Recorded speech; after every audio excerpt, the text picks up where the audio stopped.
Most people think of the knee as a hinge. It straightens and it bends, but your knee should also be able to rotate, turning both in and turning out. A lot of people struggle with this rotation in, and if you're knock-kneed, this could be the case for you. That when your knee faces straight forwards, your foot faces out towards the side.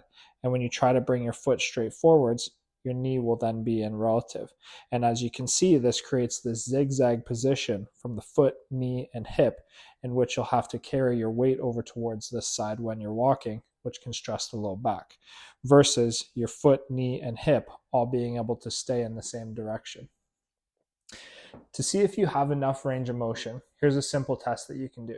Sit in a chair so that your knee is about 90 degrees with your foot flat on the ground. You don't want any motion to happen at the thigh, so you can hold your hands around your thigh. Your foot should stay flat on the ground and your heel should stay anchored down on the ground.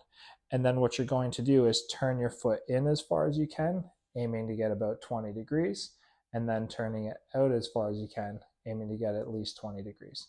If you're struggling with this inward rotation, here's 3 simple exercises that you can try to improve that. The first exercise is a seated tibial internal rotation. This is the same as the test. You sit there with your knee about 90 degrees, heel stuck on the ground, foot's going to stay flat on the ground, and your hand can go around your thigh so that your thigh doesn't move. And what you're going to do here is turn this in as far as you can. I generally let people go out towards the side, but on this in turn is going to try to be 100% effort to get as far as you can. And once you start clearing past that 20 degrees of range of motion, then you can progress into exercise number 2. The second exercise is called a half kneeling tibial rotation. For this one, you can use a little band and put it underneath the base of the big toe. This is going to act as a cue. So when I pull the band, I shouldn't be able to have it come out because that is going to stay planted on the ground.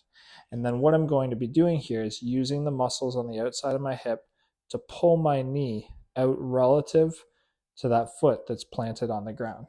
So it'll look something like this.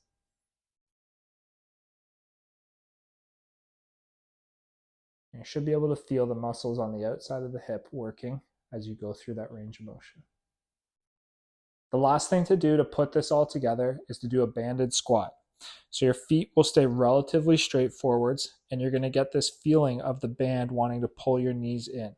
You're going to try to push your knees out as far as you can while still keeping that base of the big toe down on the ground. So it looks something like this to get the feeling of what that is like, to be able to move from the hip and rotate the knee on that planted foot. And then once you have that concept, then you're going to keep the pressure on the band as you go down into your squat.